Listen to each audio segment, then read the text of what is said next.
नमस्कार दोस्तों, स्वागत है आपका एग्जाम टू कैरियर चैनल पर। आज हम समझेंगे बैलेंस शीट को स्टेप बाय स्टेप एक आसान भाषा में। तो चलिए देखते हैं।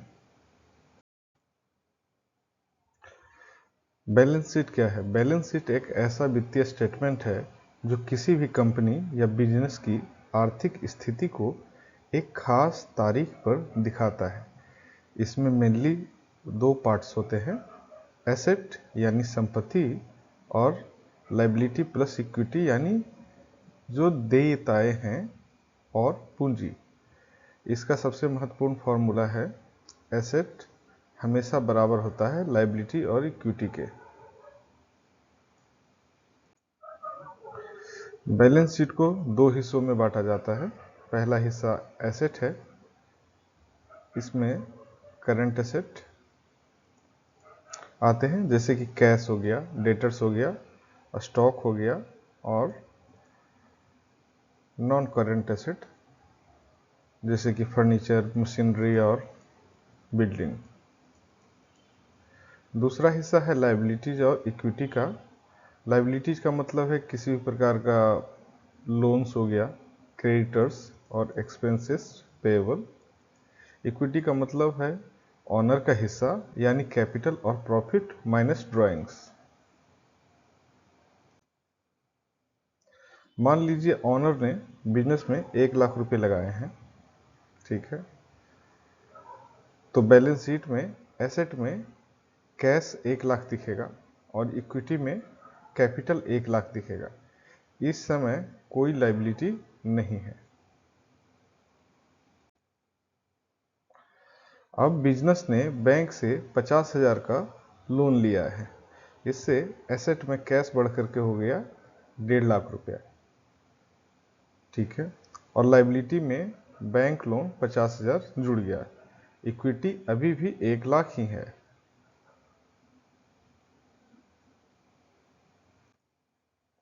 अब स्टेप 3 में हम लोग देखेंगे कि बिजनेस ने फर्नीचर खरीदा 40,000 रुपये का, तो कैश घटकर हो गया 1.5 लाख रुपये से 1,10,000 रुपया। और फर्नीचर एक नया एसेट बन गया जिसकी वैल्यू 40,000 है।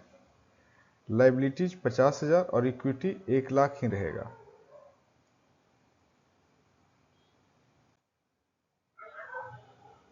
बिजनेस ने 10,000 रुपये रेंट के रूप में दिए। अब एसेट में कैश 1 लाख रह गया और फर्नीचर 40,000 यानी कुल 1,40,000। एक्सपेंसेस की वजह से इक्विटी घटकर 90,000 रह गई। लाइबिलिटी अब भी 50,000 है। अभी 5वें स्टेप में हम लोग देखेंगे। मान लीजिए बिजनेस ने 30,000 रुपये की सेल की, तो कैश बढ़कर हो गया 1,30,000 और फर्नीचर 40,000 है, यानी एसेट कुल जो है 1,40,000, 1,30,000 और प्लस 40,000 यानी टोटल हो गए 1,70,000। इसमें प्रॉफिट हुआ 20,000 का और प्रॉफिट हमेशा इक्विटी में जुटता है, तो इक्विटी अब 1,20,000 हो गई और लाइबिलिटीज अभी भी 50,000 ही रहेगा।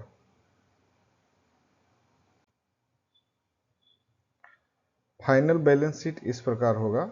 एसेट में कैश 1,30,000 और फर्नीचर 40,000 यानी कुल 1,70,000 रुपये का। लाइबिलिटीज में बैंक लोन 50,000 और इक्विटी 1,20,000। दोनों तरफ टोटल जो है वो इक्वल होना चाहिए, जो टोटलिंग है दोनों साइड का, यानी 1,70,000। यही बैलेंस शीट का नियम है कि एसेट जो है वो हमेशा बराबर होता है लाइबिलिटीज और इक्विटी के।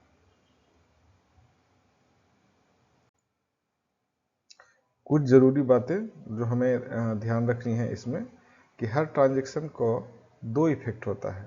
प्रॉफिट जो भी होगा फर्म का या कंपनी का या किसी व्यक्ति का, वो हमेशा इक्विटी को बढ़ाता है, और एक्सपेंस जो है वो इक्विटी को घटाता है।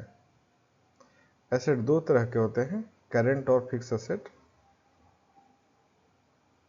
लाइबिलिटी भी दो तरह की होती है, करंट लाइबिलिटी और लॉन्ग टर्म लाइबिलिटी। और बैलेंस शीट हमेशा किसी एक तारीख का स्नैपशॉट होता है। जो कि जनरली हम लोग जानते हैं कि 1 अप्रैल से 31 मार्च तक के लिए होता है वो।